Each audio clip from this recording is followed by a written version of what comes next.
is at this time transporting large armies of foreign mercenaries to complete the works of death, desolation and tyranny, already begun with circumstances of cruelty and perfidy, scarcely paralleled in the most barbarous ages and totally unworthy the head of a civilized nation.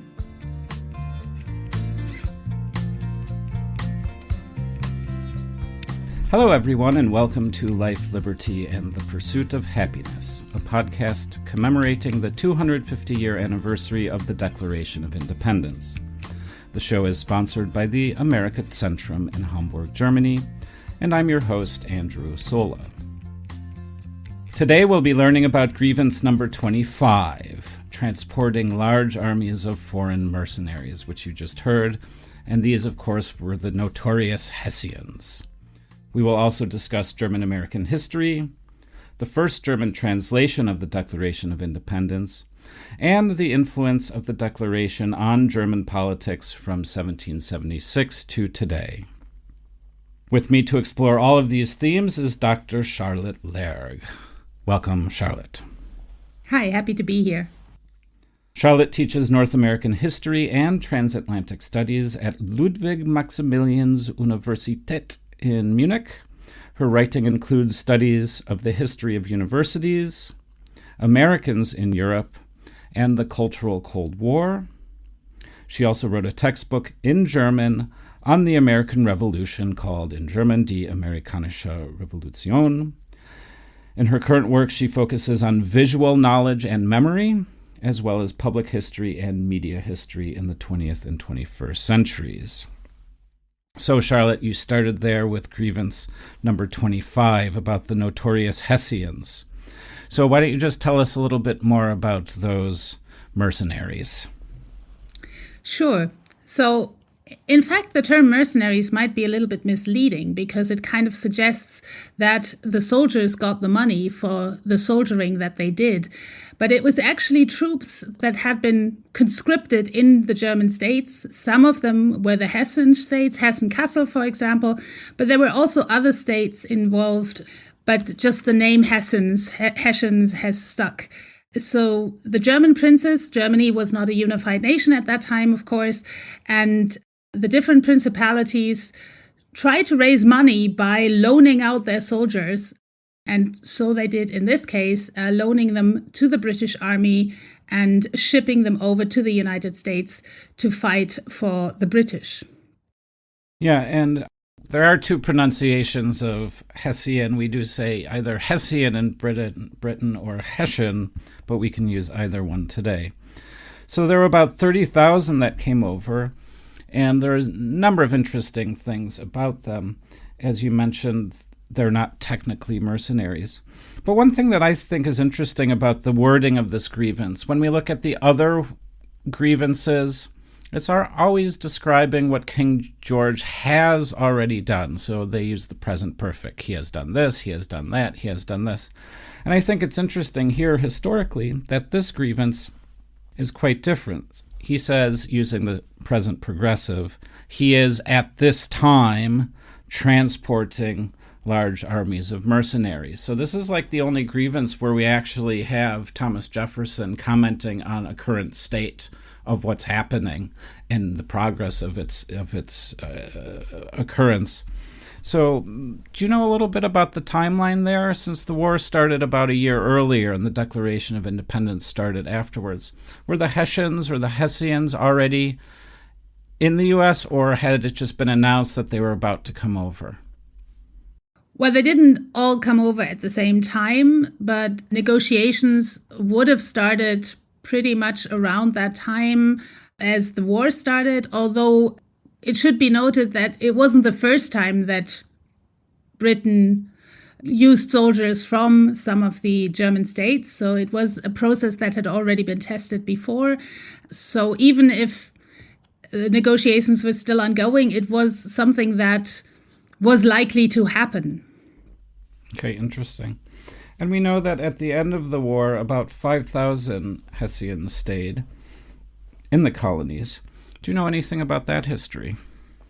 Well, I mean, since most of them had been pressed into this military service, It is not surprising, maybe, that this idea of freedom that the revolution was propagating really spoke to them. And there is this idea that a great number of them deserted and stayed because they wanted to lead a better life, want to get away from military impressment.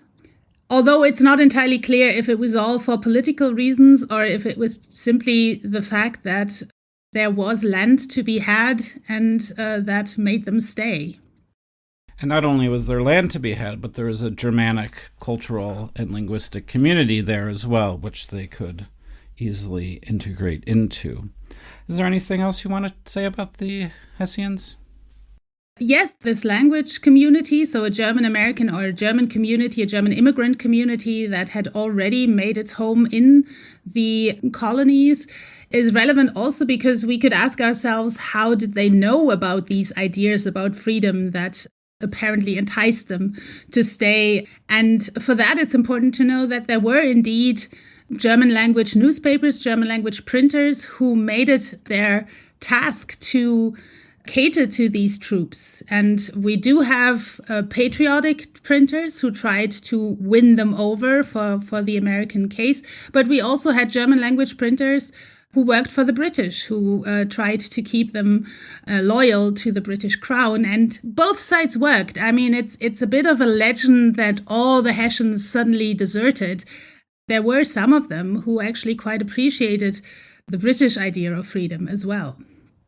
That's interesting. It shows us that propaganda in all languages works in various ways in any conflict. Okay, well, we were talking about the Germans staying in the States, or the Hessians staying in the newly formed United States, but let's just take a step back and look at early German-American history. The cradle of German America is Germantown, Pennsylvania, cleverly named, and it was founded in 1683 by an assortment of German and Dutch settlers who were Quakers and Mennonites. They came to America for the promise of religious freedom because they had been persecuted in Europe both by the Dutch Republic and the Swiss Confederacy. I think then they settled in Krefeld, Germany, and eventually they made their way to to the colonies, and specifically to Pennsylvania, where they were promised religious freedom, which we discussed in our previous episode on religion. But the Quakers and Mennonites were known for their pacifism, their support for social justice, and also, most importantly, I think, for their opposition to slavery. And after its founding in 1683, just 5 years later, in 1688, Germantown became the birthplace of the anti-slavery movement in the colonies. In 1709, another group of about 2,000 Germans from the Palatinate, or the Pfalz, emigrated to the colonies, and they were mostly escaping poverty in their home villages. They were enticed to the colonies for the promise of farmland, but it should be said that many had to work as indentured servants, we might say slaves, for many years, 7 to 10 years, in order to pay off their passage, a form of servitude. And just finally, just to note, by 1776, roughly 1/3 of the colony of Pennsylvania was Germanic. And by 1790, when one of the very first censuses was done, by 1790, 9% of the white population of the United States, the newly formed United States, had German surnames. So Germanic culture was deeply embedded in the colonies, as was Germanic language. So Charlotte, why don't you just talk us a little bit through that history in more detail, please?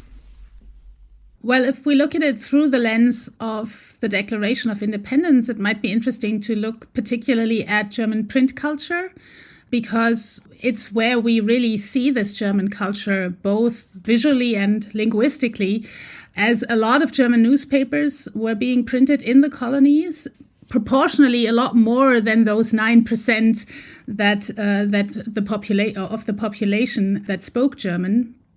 And what is specific here is that they used the specific German print, the Frakturschrift, which also made it distinct visually. Right, and the Frakturschrift, just for our audience not in Germany, is the sort of angular, old-fashioned German lettering that you sometimes see. Yeah, I think what today you would probably maybe call it Gothic. It's not exactly Gothic writing, but it's similar to that. Mm-hmm. And that's also the print we see the first translation of the Declaration of Independence printed in German in the colonies. Yeah, why don't you talk a little bit more about that, please? Yeah, sure. So we know that the first German translation was printed by a printing duo, Steiner and Zist, who printed it around the same time when the first English print by John Dunlop was published. So it's very closely following that original print. We can also tell from the original German print that it was done under a pressure of time. So they were trying to really get it out quickly.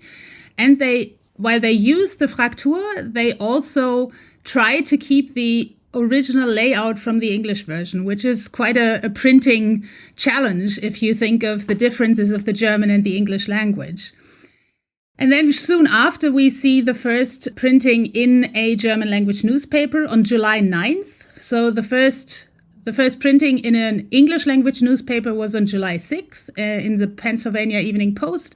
And then on July 9th, we see on the title page the printing in German in the Pennsylvanischer Staatsbote, so the German language press, which was edited by a German printer, Henry Miller. He sometime during his life anglicized his name.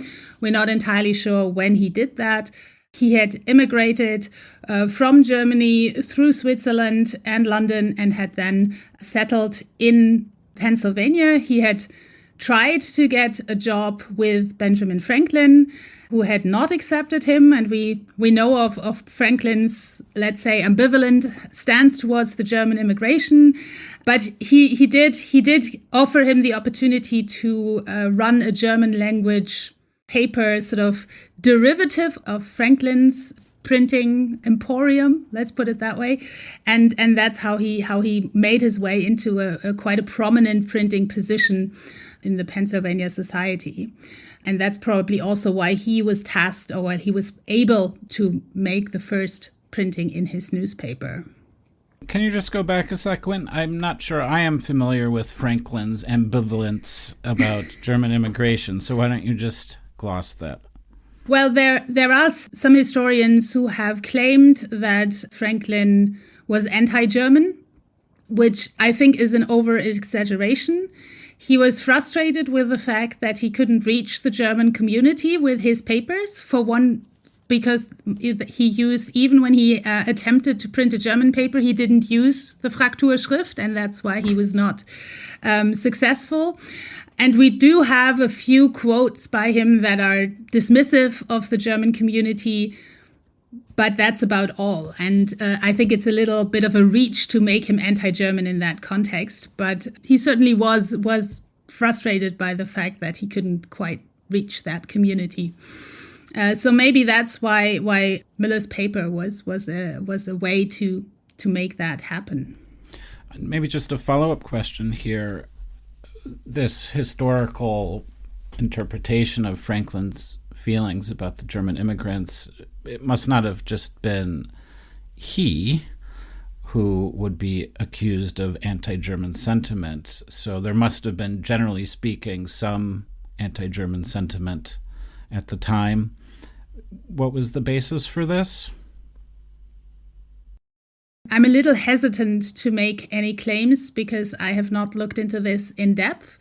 I could venture a guess. There might have been an animosities, first of all, because there was an air of foreignness that was obviously particularly transported by the different language, the different print, maybe some different customs. At that time, most German immigrants were still Protestant, so that what would later in the 19th century become part of anti-German sentiment, which would also be anti-Catholicism, was not so much an issue yet, I would think. But again, I haven't looked into this in depth. But I assume that some of those classical frameworks of animosities were in existence, of course. Yeah, it's interesting that those first Quakers and Mennonites were not Catholic. One could see that, of course, there would be some racism against the French and the Spaniards, of course, for their Catholic allegiances, but that doesn't quite apply to those early settlers, although maybe the ones, I don't actually know, the ones who came from the Palatinate, were they mostly Catholic, or were they also... I think they were mostly Hutterites. So and so was Heinrich Miller, by the way. So it's also a Protestant a Protestant denomination. Interesting. Okay. The other thing you said is that there was this Pennsylvanischer Staatsbote. Was that the only German language newspaper in Pennsylvania at the time, or in Philadelphia? Or were there several? Do you know? There were several. I don't have the numbers, but there were a number of papers of which we know. There may have been even more, but they often had sort of smaller circulation, and the Pennsylvanischer Staatsbote we know circulated beyond Pennsylvania to some German communities that lived further afield. So that's why it's probably the most prominent one, and also the one we know best. There were, and also it's the one that then became Patriot, as opposed to another one by the printer brothers Sauer, who sided with the British and who would then move to New York and print for the Hessian soldiers, for example. Fascinating. In a previous episode, we were discussing the fact that actually sort of political literacy and specifically knowledge about politics was rather high, especially in the cities and towns of the colonies. And of course, we always think of this as being English. What do we know about literacy rates in the German-speaking community? Were they also quite high in comparison to other countries in Europe, even at the time? I'm not sure about German states at home, but in the colonies, they were surprisingly high, or maybe not surprisingly, but relatively high, because the Protestant religions that had migrated placed great importance on reading the Bible by yourself. So schooling would have been a major part of society for children, but also older children and young adults. So teaching to read and to write was something that was very much part of that religion as well. So we do have a high literacy level in these communities, and then we have printers translating English language political theory, English language newspapers. So we really see this translation work in both senses of the meaning, right? Actual literal translation work, but also translating political theory, political ideas for the German language community. Yeah, and also just the general point I think it's worth stressing is that the conjunction of Protestant religion and the importance of reading the Bible oneself means that one also learns about other ideas, these political ideas too, and we have this nexus, a very important nexus of literacy, religion, and politics, all of which can combine to lead to a revolution. That's not only a revolution against, King George's overreach of taxes, but there are the ideas expressed, which you need to be fairly literate and educated to understand some of these more complex ideas represented in the Declaration of Independence. Is there anything you want to talk about now before we move on to how the Declaration made it to Germany? Do you have any other points? So one last point about the Hessians is that the memory of them is maybe a little checkered. So on the one hand, you have this idea of them being sort of drunken dupes, mainly because of their role in the Battle of Trenton, where they'd been surprised on Christmas Day, and apparently a lot of them were drunk, and that's why they lost the battle.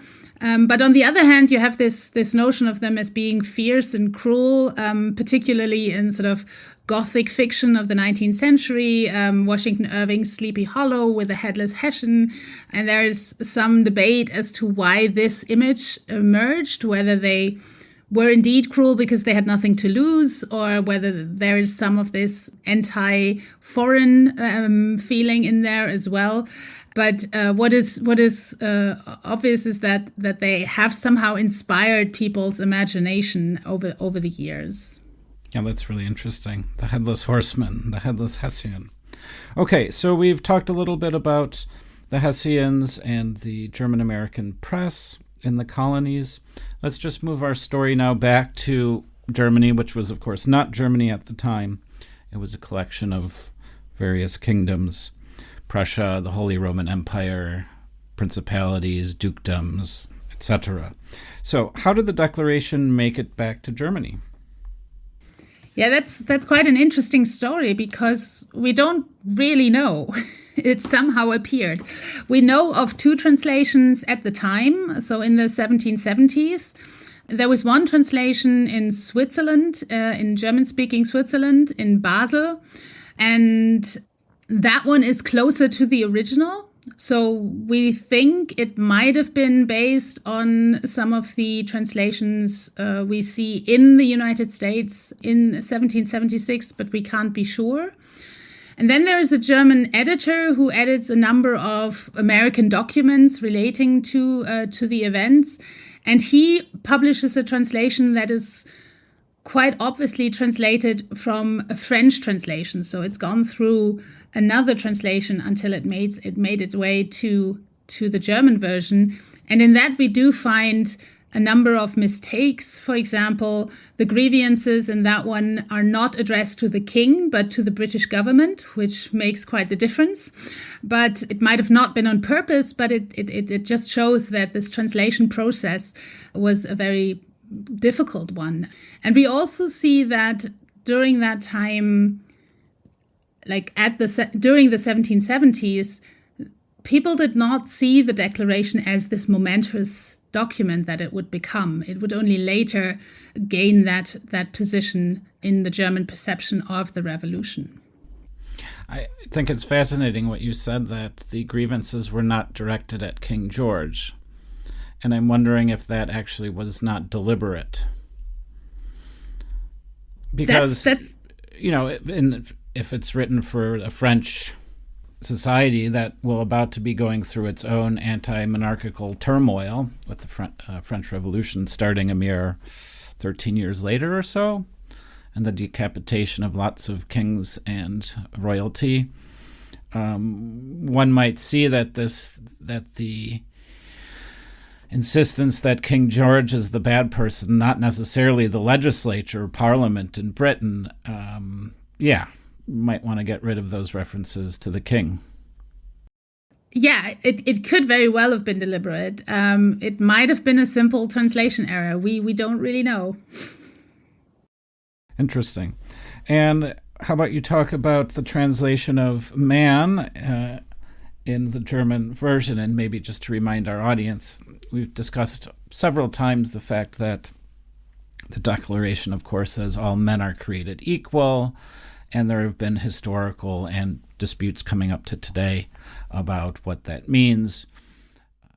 One of our historians argued that clearly Thomas Jefferson meant that it was all men, women, and children, including black people, which we know from the deleted passage about slavery in the first draft of the Declaration. But you note that, interestingly, in the German translation, man is translated more as people. So why don't you talk a little bit about that translation?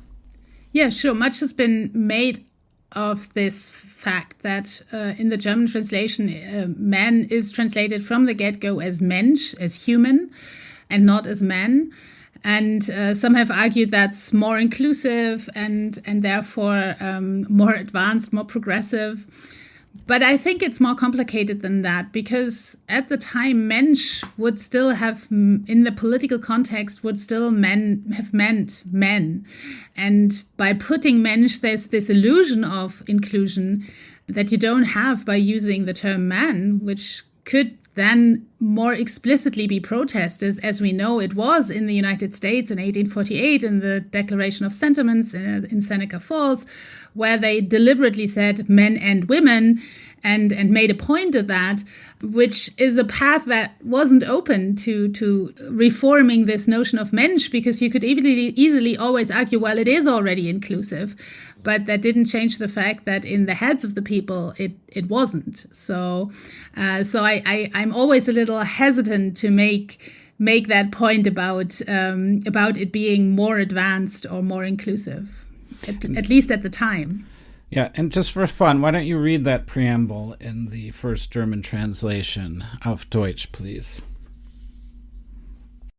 Wir halten diese Wahrheiten für ausgemacht, dass alle Menschen gleich erschaffen worden, dass sie von ihrem Schöpfer mit gewissen unveräußerlichen Rechten begabt worden, worunter sind Leben, Freiheit und das Streben nach Glückseligkeit. Very nice. Thank you. So, translation is a tricky business. I quite like that one, actually. But two things. Obviously, if it was first translated from French, hopefully an original English version was finally found and made its way over, so then there was a more sort of accurate translation later. But you said that really no one in Germanic Europe made a big deal about this. And obviously at the time, who knows?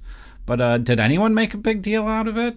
Was like, hey, there's this big revolution going on, and there are these people, including German speakers, who are throwing off the imperial government and saying we're an independent democratic republic? I would say it made its way slowly across the Atlantic. I mean, there were some sort of romanticists, like literary romanticists, who made a big deal of liberty and this idea of liberty, but it was very abstract in the early years. And then in the early 19th century, we see interest rising. First, it was difficult to get news from the United States, particularly during the Napoleonic Wars, because of the blockade. There was only one place in Germany that had relatively regular news from the new or young United States, and that was the Kingdom of Hanover, because it was still part of the British Crown.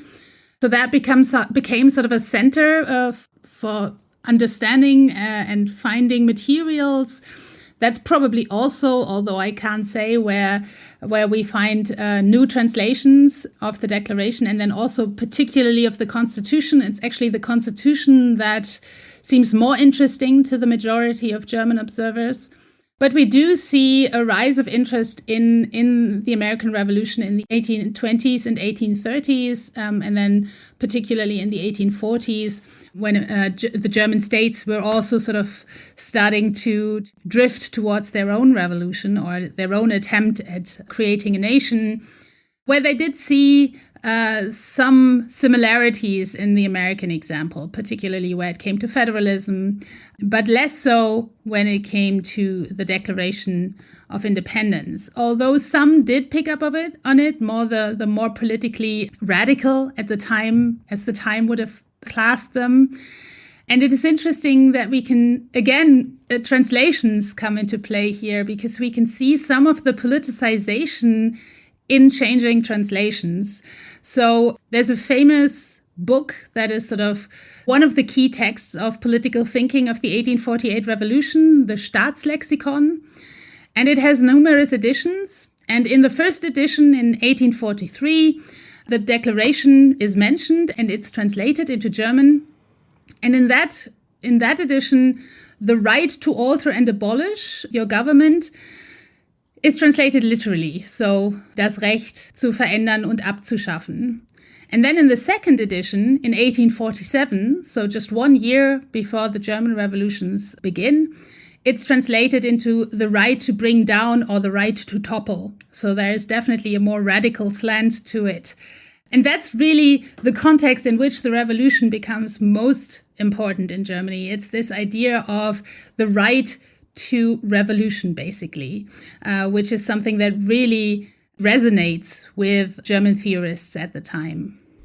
And it's fascinating because, of course, there's an entire wave of German immigrants called the 48ers, revolutionaries who were expelled from the various German colonies, the various German principalities and kingdoms. And where did they find safe harbor, of course? In the United States. And of course, many of them came to Chicago, actually, Hamburg's sister city. Great. We've been talking about the German Revolution of 1848. Again, can you just remind our audience about the German Revolution of 1848? Basic history. Very basic. Oh dear. It's one of the most complex revolutions there is. Or revolutions probably, because it happens at different times in different parts of the German states.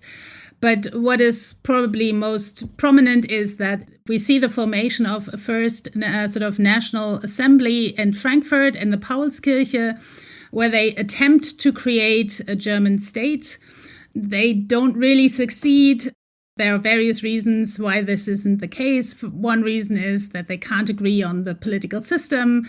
Another reason is that there are various parts of German states that are ambivalent about joining this new union. We have the German-speaking states in the Austrian Empire, which make it difficult. We have Schleswig-Holstein, which is another difficult sore point there. So there are various reasons why this doesn't happen. But we do have this revolutionary moment in 1848 where there is a lot of optimism, but it then gets sort of bogged down into negotiations in the parliament, and then eventually it sort of simpers out, and we see the reaction take over. And really unification doesn't come until later, but then sort of with Prussian might, which then causes all kinds of other problems. Right. So, but in the 1848 revolution, you said that in some respects, some were looking at the Declaration of Independence as expressing this right to topple the government, and maybe also a little bit from France as well, from the French Revolution, or no? Would you say those two had equal weight?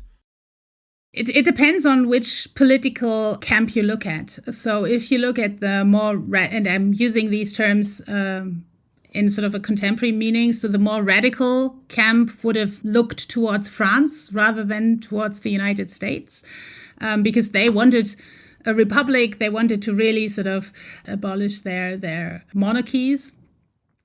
Interestingly, the more moderate looked towards the United States because they perceived the revolution as a less radical revolution. Even though it had ended into a republican state, they still conceived of it as sort of more of a conservative defensive revolution, as the term they used, the moderates or even the more conservatives, because they thought that there was not a lot of social change, and obviously historiography has discussed this very question ever since, whether the American Revolution was really a revolutionary moment of social change or whether it was just sort of an ideological change.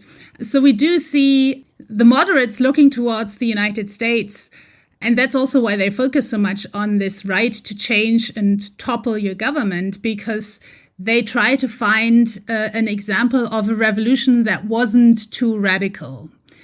And they think they found that in the United States. Well, that's fascinating because indeed, as we have gone through the previous episodes, what we oftentimes have been talking about is the fact that many of the founders, many of the so-called revolutionaries would rather not have called themselves revolutionaries. They were wanting to work with Parliament. They wanted to work with the king. They were saying, we're just protecting our natural rights. We don't need to go to war, just accept how things ought to be here, and we will be loyal to the king and loyal to Parliament. But again, we have this long list of grievances, and eventually they say, well, we can't simply reform anymore. We need to finally declare independence. Okay, so we discussed the German Revolution of 1848 and how the moderates were looking for a model of a revolution that wasn't so revolutionary, and the radicals who looked at France as a more bloody and massive social upheaval. But Charlotte, looking at now post-German, or post the creation of the German state and going into the World Wars and the Cold War, we have the reunification of Germany, the split of Germany, then the reunification. How would you describe the Declaration of Independence impact on German political culture throughout the 20th and now into the 21st century?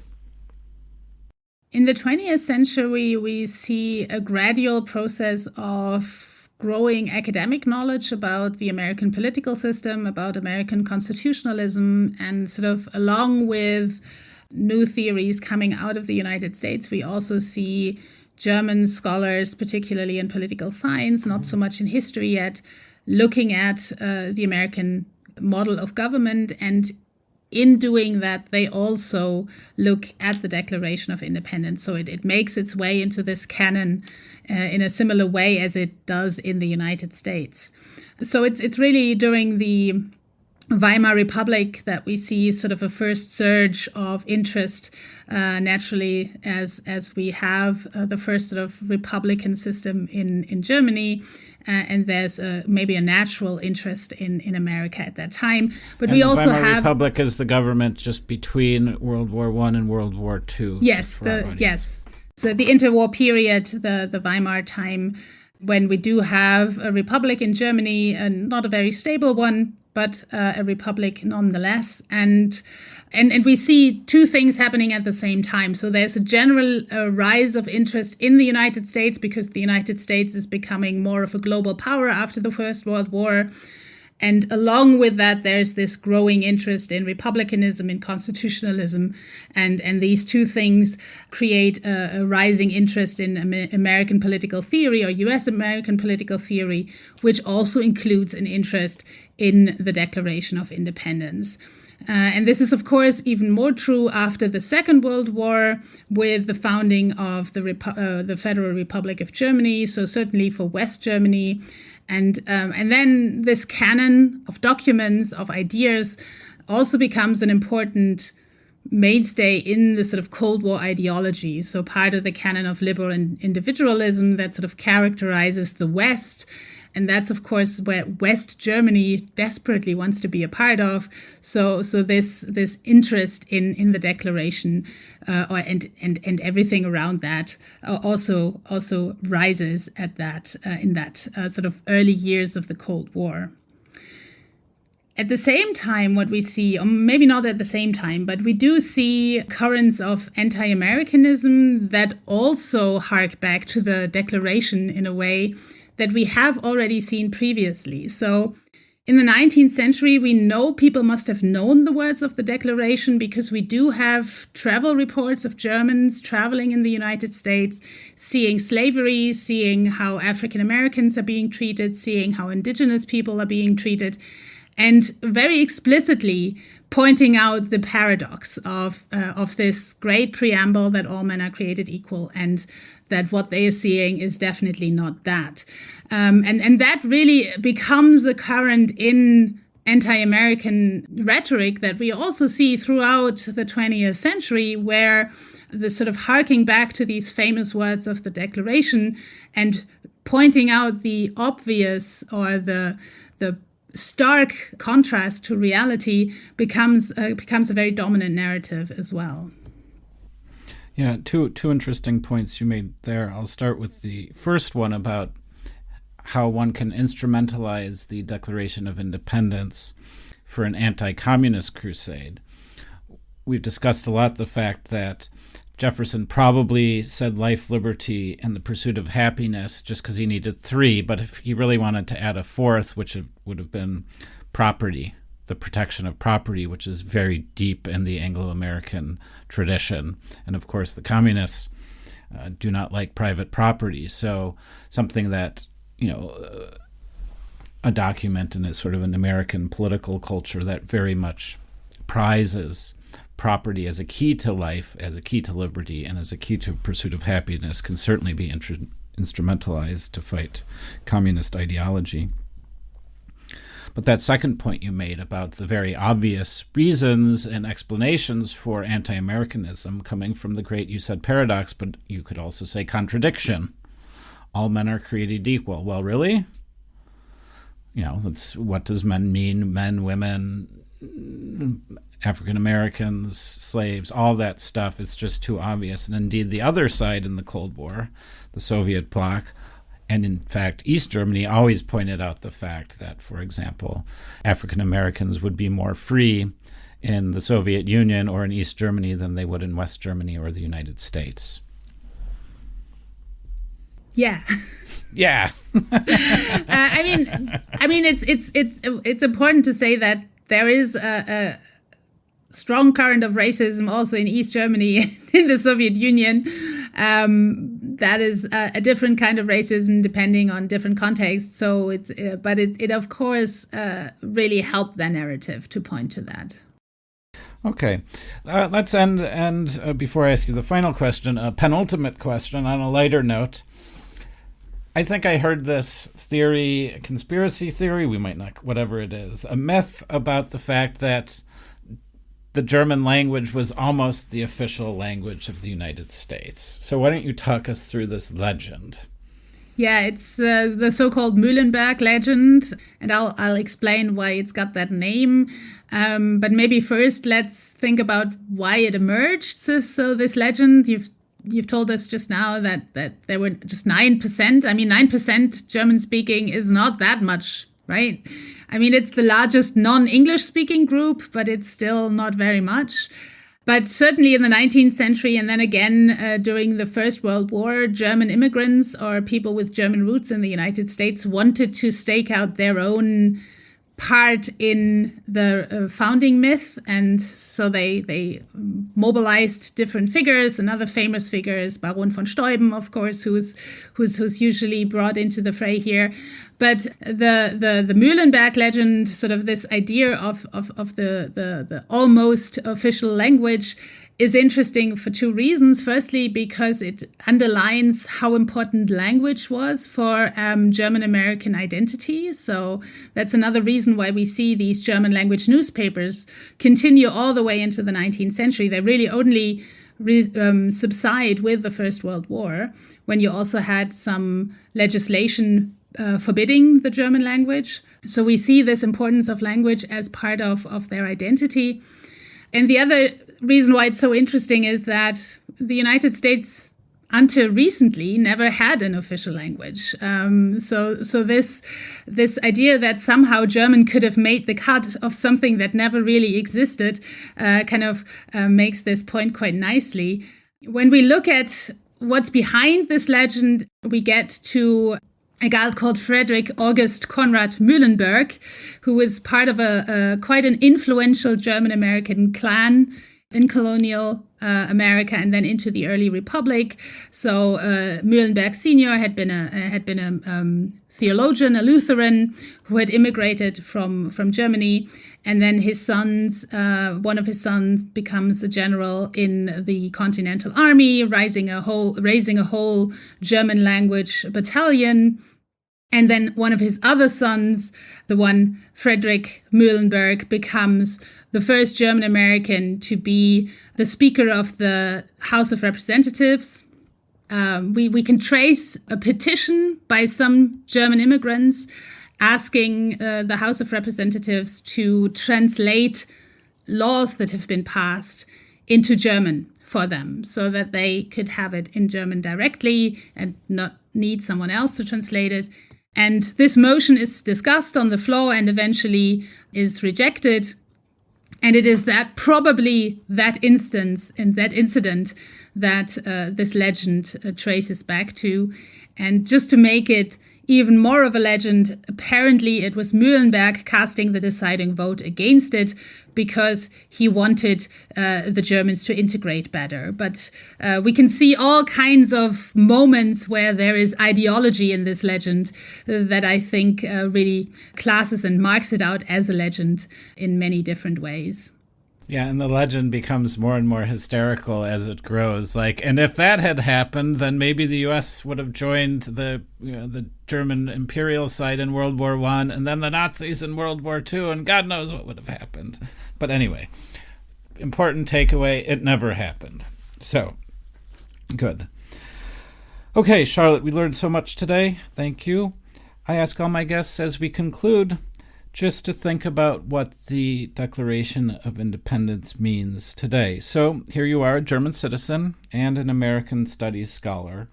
So what do you think about when you read the Declaration of Independence again 250 years after its composition? I have to say my first instinct is, unfortunately, to look at the stark contrast, still obvious. But thinking about it with the mind of a historian, which I can't help, I do still think that the Declaration of Independence was a revolutionary document at the time, and we can definitely see it, how it emerged out of a revolutionary moment. And we can also see it historically in how it has served as an inspiration to other revolutions. So I talked about the German Revolution today, but we can also look at independence movements in Latin America. And we can look at reform movements inside the United States that use the sort of revolutionary text as something to build their hope for change on.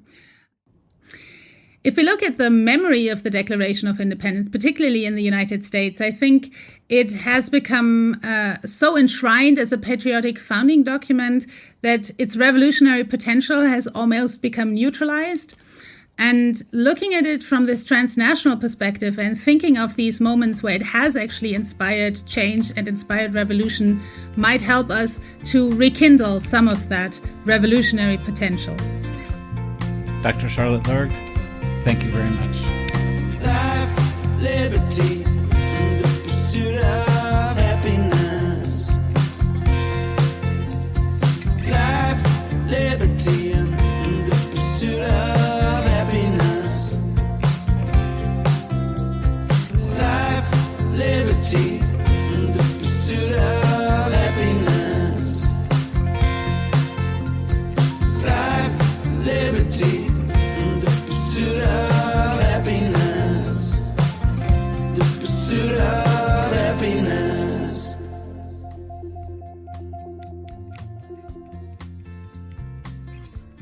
If you enjoyed this podcast and would like to support German-American friendship, why don't you visit us at our website, americatcentrum.de, where you can become a member and donate. The American Centrum is a nonpartisan and not-for-profit institution dedicated to strengthening the transatlantic relationship. The views and opinions expressed in the episode are those of the guests or the host, not the American Centrum. We take our nonpartisan mission seriously. Therefore, we do not take any institutional positions on politics or policy. Learn more about us, become a member, and donate at americatcentrum.de. Thanks for listening.